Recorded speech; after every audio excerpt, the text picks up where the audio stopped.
السلام عليكم ورحمة الله وبركاته. اهلا بيكم معايا فيديو جديد من وي. فيديو النهاردة ان شاء الله زي ما احنا شايفين هشرح معاكم طريقة عمل مربع سهل جدا وبسيط لكن جميل ومميز، بيدينا كمان فرصة ان احنا نستخدم فيه الوان كتير وممكن كمان استخدام بقايا الخيوط. نقدر نعمل منه ايه؟ نقدر نعمل منه بطانية بيبي، مفرش للسرير، شال مستطيل، كارديان، بلوزة، اي حاجة تقدري تعمليها او تحبي تعمليها من مربعات تقدري تستخدمي مربعنا النهارده. اتمنى فيديو النهارده يكون سهل وبسيط عليكم وكمان ينول اعجابكم. فضل الله امرا ما تنسوش اذا عجبكم الفيديو تدعموني بلايك وشير وسبسكرايب. بسم الله الرحمن الرحيم. زي ما احنا شايفين قد ايه مربع جميل جدا ومميز وسهل وبسيط في نفس الوقت ان شاء الله. وزي ما قلنا مع بعض من البداية تقدري تستخدمي فيه بقايا الخيوط، واللي هيربط بقايا الخيوط دي كلها ببعضها هو السطر الاخير اللي بتستخدمي فيه لون واحد موحد لكل الوحدات اللي انت بتشغليها. وبعد كده في نفس السطر دوت بنبتدي نشبك كل الوحدات مع بعضها. يعني وانا بشغل اول وحدة بشغلها كاملة طبعا على بعضها، لان هي بتكون اول وحدة مفيش ايه قبلها اي وحدات، تاني وحدة وتالت وحدة وكل الوحدات اللي بعد كده ببتدي اشتغلها. ببتدي وانا بشغل ببتدي اشبك الوحدات مع بعضها.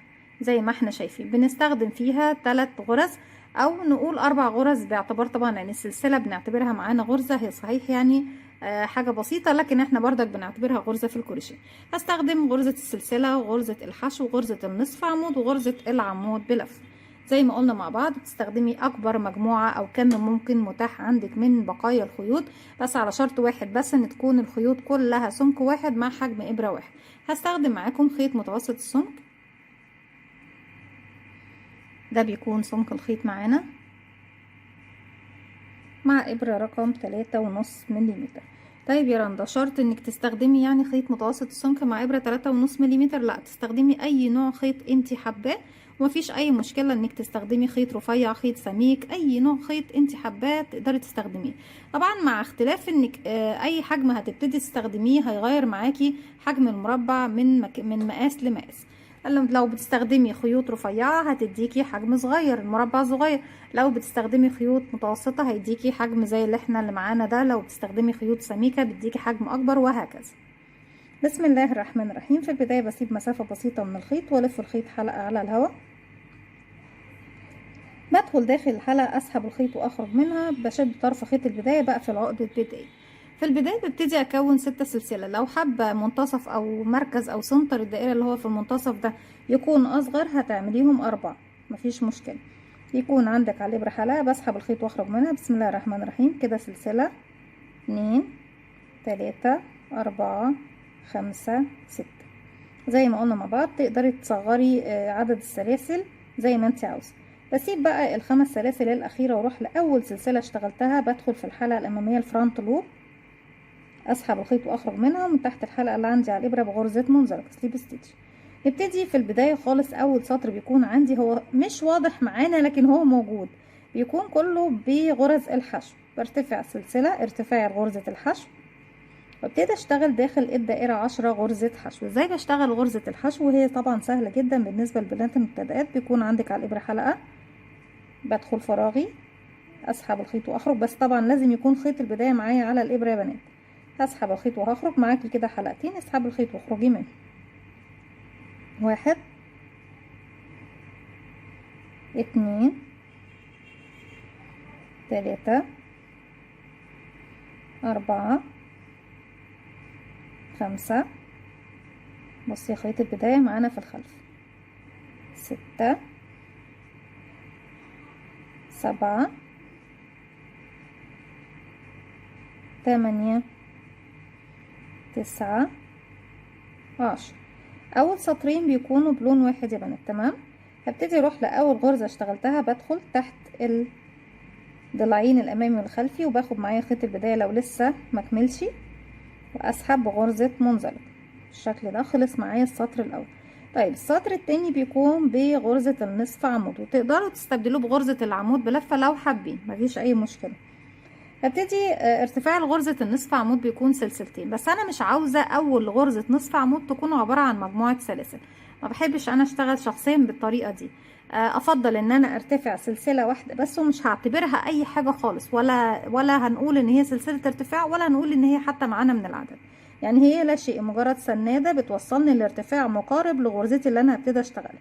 وبعد كده ببتدي اشتغل 2 غرزة نصف عمود فوق كل فراغ بيقابلني، يعني بنعمل انكريز تزايد فوق كل الغرز. ازاي بقى بنشتغل غرزة النصف عمود؟ بيكون عندك على الابرة حلقة، بلف لفة واحدة، اصبح معانا كده حلقتين. هدخل فراغي هو اللي قفلت فيه، اسحب الخيط واخرج. معاكي على الابرة كده 3 حلقات، 1 2 3، اسحبي الخيط واخرجي منه. بقى كده دي اول غرزة. كمان مرة في نفس الفراغ هو غرزة نصف عمود تانية، كده 2. رقم 2 اشتغل فوقيها 2 نصف عمود، 1. كمان مرة في نفس الفراغ 2، واللي بعدها 1. كمان مرة في نفس الفراغ 2، لغاية ما بخلص السطر بتاعي كله او الراوند بتاعي كله. بدل ما كان معانا 10 غرزة حشو بيكون معايا 20 غرزة نصف عمود. رجعت لكم تاني، وكده زي ما احنا شايفين في نهاية السطر اصبح معايا 20 غرزة نصف عمود. لو انا حابة يا بنات دلوقتي هبتدي اغير اللون. لو حابة اغير اللون في اخر غرزة من غرزة النصف عمود، برجع تاني الغرزة الاخيرة وابتدي الف الخيط وادخل فراغي هو اسحب الخيط واخرج. معاكي 3 حلقات. لو بتغيري الخيط بتسيبي بقى الخيط القديم وتبتدي تسيبي مسافة كافية من الخيط تقدري بإبرة التنظيف تلضميها وتشتغلي بيها. بلف الخيط حلقة على الهواء وبقفل عقدة بداية وبسحب الحلقة دي من تحت ال3 حلقات اللي اتبقوا عندي، طبعا الاخرانيين من الغرزة الاخيرة. ببتدي اروح لاول غرزة اشتغلناها، اشوف هي فين حرف الفي ليها اهو. بدخل واقفل بغرزة منزلق. انا كده قفلت في السطر اللي هو الاخير اللي اشتغلته في اخر غرزة اشتغلناها. اما اذا كنتي مش حابة توصلي بالطريقة دي، بتبتدي تكملي اخر غرزة بنفس اللون هو لحد اخرها، وابتدي كمان اقفل في الغرزة الاولى بغرزة منزلقة. وفي الحالة دي انا عايزة اضيق الحلقة الاخيرة شوية. في الوقت ده تبتدي تجيبي بقى عقدة البداية اللي انت عملتيها وتسحبيها من تحت الحلقة الموجودة عندك. تسحبي كمان خيط البداية كده. تبتدي هتسيبي بقى اللون الاورنج مع اللون السيمون اللي انت ابتديتي بيه، طبعا اللي هو ال10 سنتي او ال15 سنتي اللي احنا كنا سايبينهم. وفي النهاية بردك اللون الاورنج بتسيبي منه مسافة طويلة وبتبتدي تقص الخيط، وبإبرة التنظيف في ظهر الشغل بتبتدي تخيطي الخيوط دي. هرتفع سلسلة ارتفاع غرزة الحشو في نفس الفراغ الاول هو اشغل غرزة حشو. بس هنعمل خطوة بسيطة جدا يا بنات. شايفين الخيوط اللي ورا دي؟ وانا داخلة بشتغل الغرزة بتاعتي بدخل تحت حرف الفي اهو، واخلي معايا كمان طرفين الخيوط دي خليهم على الابرة، وابتدي اشتغل غرزة الحشو الاولى. في الحالة دي بقى انا كده ثبت الخيط، وبعد كده ببتدي اقصه وبإبرة التنظيف انضف. هبتدي اشتغل 8 او 7 غرزة حشو. ممكن تقللي عدد السلاسل لو حابة الفراغ ده يكون يعني شوية صغير. 1 2 3 4 5 6 7 8. تحت ال8 سلسلة دول بسيب، يعني ده الفراغ اللي انا اشتغلته، هسيب 1 2 3 4، وفي رقم 5 هبتدي اشغل غرزة حشو. 8 سلسلة، 1 2 3 4 5 6 7 8. نعد 1 2 3 4 بسيبهم، وفي رقم 5 غرزة حشو. وبكرر 1 2 3 4 5 6 7 8. 1 2 3 4 اسيبهم، وفي رقم 5 بشغل غرزة حشو. كده بنبتدي زي ما احنا شايفين خلاص الرسمة ريدي تلقاء نفسها اتحولت لمربع. 1 2 3 4 5 6 7 8. كده احنا هنسيب 1 2 3 4، وهبص الاقي نفسي ان انا طبعا غرزة الحشو كنت شغلاها في بداية السطر، فبقفل فوق الغرزة دي بغرزة منزلقة سليب ستيتش. طيب نبتدي بقى نشتغل السطر الجديد. فوق غرزة الحشو بشتغل عمود بلفة. ارتفاع غرزة العمود بلفة بيكونوا 3 سلاسل. لو انا هعتبر هرتفع 3 سلاسل وهعتبرهم عمود فمش هشتغل في الفراغ تاني. طيب يا رندا لو انا مش عايزة اشتغل مجموعة سلاسل في البداية وعايزة اشتغل عمود بلفة عادي، قللي سلسلة من الارتفاع واعتبري السلسلتين دول لا شيء. يعني بنرتفع 1 2 سلسلة مش هعتبرهم اي حاجة، وفي نفس الفراغ بشتغل غرزة عمود بلفة. طيب ازاي بقى بشتغل غرزة العمود بلفة؟ بيكون عندك على الابرة حلقة، بلف لفة واحدة اصبح معانا حلقتين. هدخل فراغي اسحب الخيط واخرج، معايا 3 حلقات. هسحب الخيط واخرج من حلقتين بقوا 2 هسحب الخيط واخرج منه. السلسلتين احنا قلنا مع بعض ما بنعتبرهمش اي حاجة. فوق السلاسل ال8 هبتدي اشتغل 4 عمود، وبعد كده باخد 3 سلسلة، وبعد كده 4 عمود بلفة في نفس الفراغ. بقى كده 1 2 3 4 3 سلسلة، 1 2 3 كمان مرة في نفس الفراغ، 1 2 3 4. فوق الحشو بشتغل غرزة عمود بلفة واحدة، 1 عفوا، يعني فوق الحشو الواحدة دي وعمود بلفة 1. برجع تاني فوق ال8 سلسلة بشتغل 4 عمود، 3 سلسلة، 4 عمود زي ما اشتغلت هنا بالظبط، 1 2 3 4 3 سلسلة، 1 2 3 4. فوق الحشو بيبقى عمود 1، هنا بكرر 4 عمود 3 سلسلة 4 عمود، عمود 1 4 عمود 3 سلسلة 4 عمود، ونرجع تاني نكمل مع بعض. رجعت لكم تاني، وزي ما احنا شايفين اخر حاجة اشتغلتها ال4 عمود، وطبعا العمود اللي فوق الحشو اشتغلنا في بداية السطر. السلسلتين ماليش علاقة فيهم خالص او ماليش علاقة بيهم نهائي. باجي هنا فوق العمود الاول وبقفل بغرزة منزلقة زي ما احنا شايفين بالشكل دوت. طيب السطر اللي جاي بيكون بردك تحسوه ان هو غير واضح، هو بيكون مختفي شوية لكن هو موجود، بيكون بغرزة الحشو بردك. برتفع سلسلة فوق كل غرزة بتقابلني بشتغل غرزة حشو واحدة. اول فراغ اللي قفلت فيه بمنزلقة بشتغل 1 كده حشو، 2 3 4 5. بما اننا كنا بنشتغل بصوا يا بنات ال4 عمود 3 سلسلة 4 عمود، 4 عمود منهم بيكونوا للمجموعة هنا، و4 عمود التانيين بيكونوا المجموعة تانية، يعني واحد يعني 4 عمود بيكونوا جهة اليمين، 4 عمود جهة اليسار. بردك هنا 4 عمود جهة اليمين يعني بيكونوا مع المجموعة دي، 4 عمود جهة اليسار هيكونوا مع المجموعة اللي على اليسار. يبقى احنا عندنا كام؟ 4 و4 8، وعمود في المنتصف يعني 9. احنا كده اشتغلنا 5. في نهاية السطر ببتدي اشتغل ال4 الباقيين. طيب يا رندا فوق ال3 سلاسل بشتغل 5 غرزة حشو، 1 2 3 4 5. نرجع تاني على 9 عمود كده، 1 2 3 4 5 6 7 8 9. 9 حشو فوق 9 عمود بلفة، فوق ال3 سلاسل 5 غرزة حشو، 1 2 3 4 5. وبكرر لغاية ما اوصل لنهاية السطر بتاعنا بنفس الطريقة. 9 عمود 9 عمود فوقيهم 9 حشو، 5 حشو فوق ال3 سلاسل، 9 حشو و5 حشو. وهنا بنكمل ال4 الباقيين بقية ال9 اللي احنا طبعا ايه كنا اشتغلنا بدايتهم في بداية السطر. هكمل وارجع لكم. رجعت لكم تاني كده في نهاية السطر خلاص. بعد ما اشتغلت اخر 4 غرزة حشو بروح لاول غرزة اشتغلتها وبقفل بغرزة منزلقة. المكان اللي انا قفلت فيه ده المفروض فوقيه بيكون سلسلة، فبالتالي مش هشتغل فيه. طيب نبتدي نضيف اللون الاخير. بنسيب مسافة تكون تسمح لنا نقدر نلضم ابرة التنظيف ونخيط بيها عشان نخفي كل الخيوط في الخلف.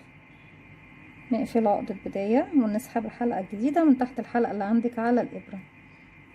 ابتدي امشي بمنزلقة لغاية الفراغ اللي جاي، اللي هو طبعا بيكون اول فراغ بشتغل فيه. الفراغ اللي فات ده بعتبره فوقيه سلسلة، فبالتالي مش بشتغل فيه، بتجاهله. برتفع سلسلة، هبتدي في نفس الفراغ. انا طبعا السلسلة دي مش بعتبرها اي حاجة لاني هشتغل بغرزة النصف عمود، واحنا اتفقنا مع بعض لما بحب اشتغل غرزة نصف عمود بشكل طبيعي ان انا برتفع ارتفاع اقل من ارتفاعها، بيكون عبارة عن سنادة فقط لا غير. تمام.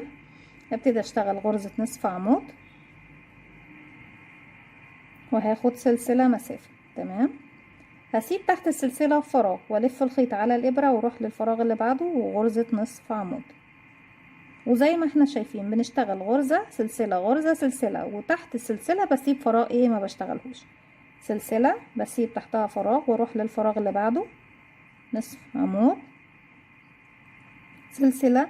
طيب احنا دلوقتي عندنا هنروح بقى ايه انا اشتغلت كده غرزة، هسيب واحدة واروح للي بعدها اللي هي رقم 3 من الحشو اللي اشتغلناهم. تمام. انا لما اخدت هنا سلسلة اشتغلت في اول غرزة حشو من ال5 اللي عندي في الزاوية. هسيب دلوقتي تحت السلسلة اللي انا اشتغلتها واحدة، هروح لرقم 3. رقم 3 هي هتكون عندي الزاوية. تمام. فبالتالي بشتغل فيها مرتين، غرزة حشو وبشتغل سلسلة، وكمان مرة في نفس الفراغ غرزة حشو. طب انا دوت لو بشتغل الوحدة الاولى بتاعتي كلها. تمام. لكن انا لو ببتدي اشبك بقى هتعملي ايه يا رندا؟ هشتغل غرزة الحشو ومش هشتغل السلسلة. طب ليه مش هتشتغل السلسلة؟ لاني هبتدي بقى يعني اشبك في الوحدة المقابلة ليه. الوحدة بجيبها زي ما احنا شايفين، انا بشتغل على ظهر الوحدة مش وشها. وشها اهو، والوش الوحدة دي اهو. برفعها وخيطي قبل كل شيء خيطك لفوق، وبعد كده بتجيبي الوحدة. انا هنا المفروض اخد سلسلة، لا ما تاخديهاش، هاتي مكان السلسلة المقابلة ليها دي الزاوية نصف عمود، سلسلة نصف عمود من تحت السلسلة، ادخلي اسحبي الخيط واخرجي. معاكي كده حلقتين، اسحبي الخيط واخرجي منهم كده كأنك اشتغلتي غرزة حشو، واديتنا من فوق كأنك اشتغلتي السلسلة اللي احنا المفروض كنا بنشتغل. وارجع تاني في نفس المربع اللي انا بشتغله، بكمل في نفس الفراغ غرزة نصف عمود تاني. طيب انا بشبك هنا، انا طبعا عشان دي الوحدة الاولى بالنسبة لي كنت بشتغل نصف عمود حشو، عفوا نصف عمود سلسلة، نصف عمود سلسلة، نصف عمود سلسلة، وهكذا. وتحت السلسلة بسيب فراغ. لما بكون بشبك لا ما باخدش السلسلة نهائي. دلوقتي المفروض ان انا هسيب الفراغ ده واروح اشتغل هنا نصف عمود. طيب السلسلة هتعملي فيها ايه؟ هروح بقى للمربع اللي في الخلف مكان السلسلة اللي انا كنت بشتغلها. المفروض انا كنت هشتغل هنا سلسلة، لا مش هشتغل. هاجي من فوق السلسلة اللي انا المفروض ان انا هشتغلها هنا في الخلف في مكانها بالظبط، بنزل من تحت السلسلة المقابلة ليها، اسحب الخيط واخرج حلقتين، اسحب الخيط واخرجي منهم. ارجعي تاني لمربعك، بتسيبي فراغ تحت المكان بتاع التشبيك اللي هو طبعا مكان السلسلة، والمكان اللي بعده او الفراغ اللي بعده تشغلي نصف عمود. طيب بنكرر. هاخد سلسلة؟ لا مش هاخدها، هسيبها وهروح اشتغل في السلسلة اللي هي المفروض قصادها على طول. بنزل من تحت السلسلة دي، اسحب الخيط واخرج. معاكي حلقتين، اسحبي الخيط واخرجي منهم. اشتغلت غرزة حشو وادتني من فوق هنا فراغ مكان السلسلة اللي انا كنت هشتغلها. بسيب بقى تحت هنا فراغ واروح اشتغل نصف عمود وبكرر. بنزل تحت السلسلة اعمل حشو اللي هي في الخلف، والف الخيط على الابرة، واسيب من هنا المربع اللي بشتغله فراغ واشتغل نصف عمود لغاية ما بوصل للزاوية اللي بعدها. حشو، بنسيب فراغ هنا ونروح للي بعده نصف عمود، حشو، ارجع تاني المربعي، بسيب فراغ تحت الحشو ونصف عمود، هنا حشو، ارجع اسيب فراغ واشتغل نصف عمود، هنا ده اخر فراغ قبل الزاوية، حشو، بسيب فراغ واروح اشتغل نصف عمود. دي بقى مكان الزاوية، يعني نصف عمود سلسلة نصف عمود، يبقى هنا نصف عمود واروح للزاوية. بدل ما بشتغل السلسلة في اول مربع بنتفق مع بعض بشتغل السلسلة، لكن بقية المربعات لا، بشبك على طول حشو على طول هنا، وارجع تاني لنفس الغرزة هي بكمل الزاوية بتاعتي بغرزة نصف عمود. طيب انا كده خلصت ايه تشبيك المربع ده بده.